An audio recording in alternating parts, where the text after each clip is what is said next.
Neither snow nor rain nor heat nor gloom of night stays these couriers from the swift completion of their appointed rounds. I'm Michael Smerconish in Philadelphia. The Postmaster General will join me in just a moment because we are 10 days away and the U.S. mail is where the action is. More than 34 million early votes have already been cast nationwide. More than 20 million of those votes were sent by U.S. mail. An NBC News Wall Street Journal poll found roughly 1 in 5 Americans plan to use a mail-in ballot. The battleground state of Georgia seeing record-breaking turnout in early voting. Within that number, more than 150,000 mail ballots have been received. In the Commonwealth of Pennsylvania, which may determine the outcome of the presidential race, they've accepted more than 1.2 million mail-in ballots. With the race so close in Pennsylvania, both parties, both sides preparing to grind it out in court over every last vote. Republicans said on Friday they plan on appealing to the U.S. Supreme Court, a decision from Pennsylvania's highest state court that allows voters to cast a provisional ballot if their mail ballots were tossed out because they were improperly sealed or mislabeled.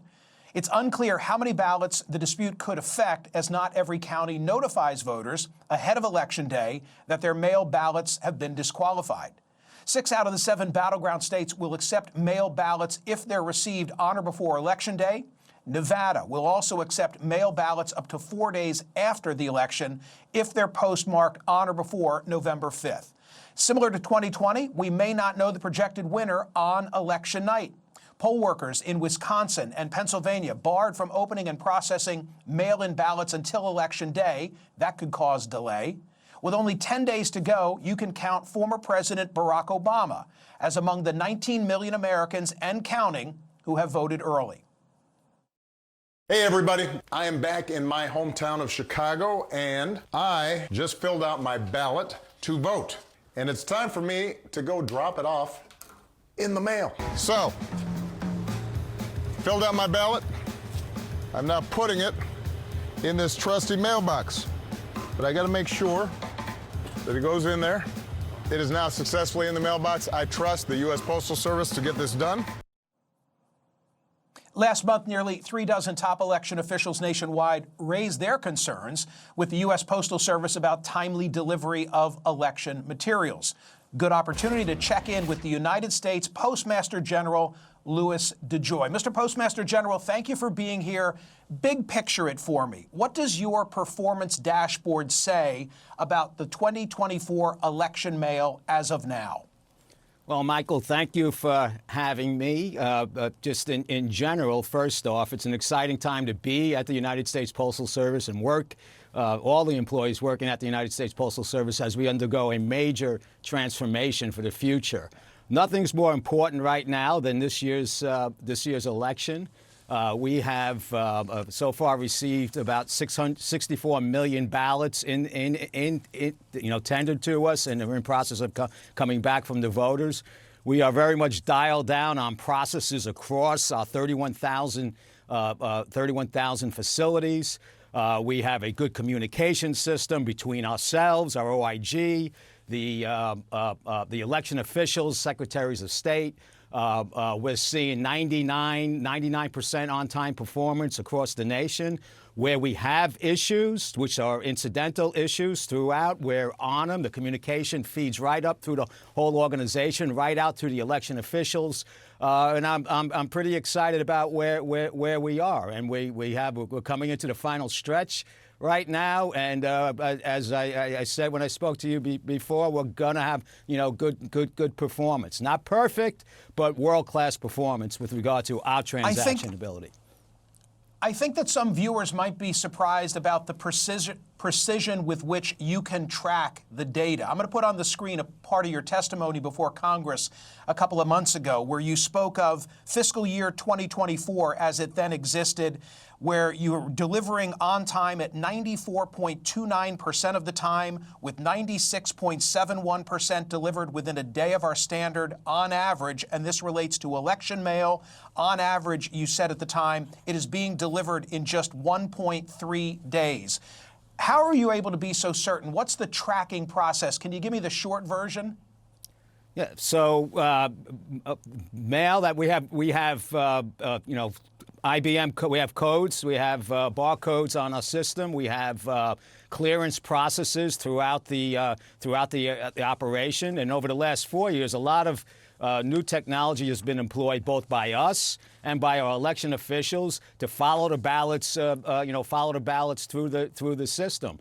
We have, as we get closer to the election now, we have extraordinary measures that will bring those scores up, that will make this, process faster. But we have an overwhelming amount of tracking and tracing ability for pieces of mail, imaging. We have images of ballots. When I get a call from an election official or a Secretary of State about a problem with a particular mail piece, we're able to go into our data and look and get photographs.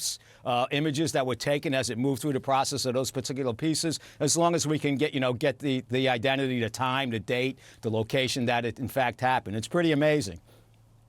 In 2020, in the midst of the pandemic, the Postal Service was really challenged. Here's more of your testimony before Congress. We'll put it up on the screen. You said, despite dealing with the considerable disruptions related to the COVID-19 pandemic, the Postal Service delivered at least 135 million ballots to or from voters in the general election.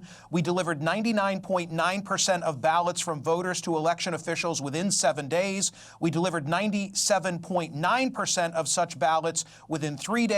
Overall, on average, we delivered a ballot to voters in 2.1 days. Most importantly, on average, we delivered ballots from voters to election officials in just 1.6 days. Do you anticipate higher or lower mail traffic in comparison to the pandemic, the presidential race of 2020? Now, the presidential race of 2020, I believe we had about 135 million ballots coming through the system. I think we'll be approaching 70 million this year. I want you to know it's about 0.11% of our mail. We handle 400 million pieces a day. So let's talk about some specific areas of the nation that are the focal point of this election. My home state of Pennsylvania. You know, Mr. Postmaster General, a lot of the pundits, the experts, the number crunchers, they say Pennsylvania could determine the outcome. Can you speak to me about anything you're seeing in the Commonwealth of Pennsylvania that we should know about? Well, I think, I see our performance scores in Pennsylvania, and they're in the high, they're not, approaching that 99%. We do have incidents. We have good communication with the election officers. I want you to know there's about 8,000 election officers around the country, that election boards around the country that had different rules and different procedures and different types of mail pieces. So we're all in and different rules for when a vote gets tendered and counted and so on. So we're in great communication with them. Where we have incidents, it immediately we jump on it, whether it's something that we did, whether it's something with regard to the mail piece, whether it's something with regard to the tender, and we're resolving these problems very, very quickly, and they're minor. They're minor issues in the overall scope of what's going on in Pennsylvania. How about in the South? Helene and Milton, ravaged areas of the South. Florida hit hard. Asheville, North Carolina, really wrecked. Yeah. What are you seeing in terms of the aftermath of the storm and how it impacts the delivery of mail information?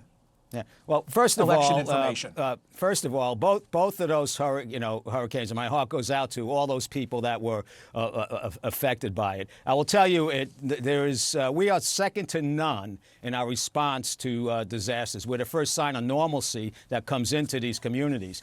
In Hurricane Milton, the day before the hurricane, we had 9.2 million delivery points that were going to potentially be affected. And we knew we have an unbelievable controlled shutdown of all our operations and people and so forth. We wake up the next morning, we figured out that there was 4.2 million addresses affected. And then each day we start to whittle this down to right now there's about 200 delivery points in Florida that are affected. And the way we whittle it down is by actually trying to go to each of these delivery points and see that we can, in fact, get there. In North Carolina, it's a little bit of a different story. First of all, it's harder to track because of how it moved through the nation, but we had several million exposed, and we stayed at a couple 100,000 for over a week. We lost 20 post offices, but we're down to about 3,000 delivery points. But we're setting up We're going to shelters to help people that are displaced from their homes redeliver their mail, take their address changes there. We've opened mobile post offices. Our people are, their houses are impacted, and our people still go out and try and serve the American public. It's quite phenomenal. I mentioned the state election officials who in September had written a letter, and among other things, I'll put this up on the screen, they raised concerns that they had. They said in nearly every state, however, local election officials are receiving timely postmarked ballots well after Election Day and well outside the 3 to 5 business days USPS claims as the first-class delivery standard. Comments made not pertaining to what's going on today in this cycle, but respond to the concerns that were raised. Have you, I guess this is the question, have you addressed all of the concerns that were raised in that communication to you back in September? Well, first of all, I recognize, and I believe you do also, the intensity and the stress that are put on election officials throughout the nation. And we spend a lot of time throughout the year communicating with them and trying to make sure that the mail pieces and the process and everybody understands what they're trying to do and how it fits into the mail mail system. I have spoken to the members of the leaders of those two organizations, and we have spoken to secretaries of state directly, myself and my team. I have over 150 people communicating with these offices around the country. 99.5%, 99.6% across the whole nation does. We are not perfect, but we are world class in terms of this whole delivery process. And what we have done is amped up our communication. These are incidents, and everyone can have an incident. And we need to look at what the specifics. We get on the specifics, and we've worked through everyone. I've allowed myself to, gave out my number for people to call if they have an issue, and we've been working these things down. And I think I'm pretty positive about the performance and the service that we're doing. Here's what I'm taking away. This is what I'm taking away. These are not your words. Stuff is going to happen because stuff always happens, but it's a pretty damn good record thus far of where things stand. Yes or no? Is that fair? Yeah, absolutely. Yes, I'm very confident. Let's you know the drill here. I get a lot of social media reaction during the course of the program. I'd rather see it before you leave me. Catherine, put up on the screen what some of the reaction is for the Postmaster General. Would you send money in the mail? Okay, that's kind of a ridiculous question. Why are we even asking that? Give me another one, another social media reaction. Please. Until Trump's loss in 2020, mail-in ballots have traditionally been secure and reliable. After his loss, and without sufficient evidence to prove fraud, mail-in voting was vilified. Why? Because Democrats most often use it and Republicans don't. It should be easy to vote. You want a piece of that, Mr. Postmaster General? Well, all I would say is we conduct a business process that is also a public service.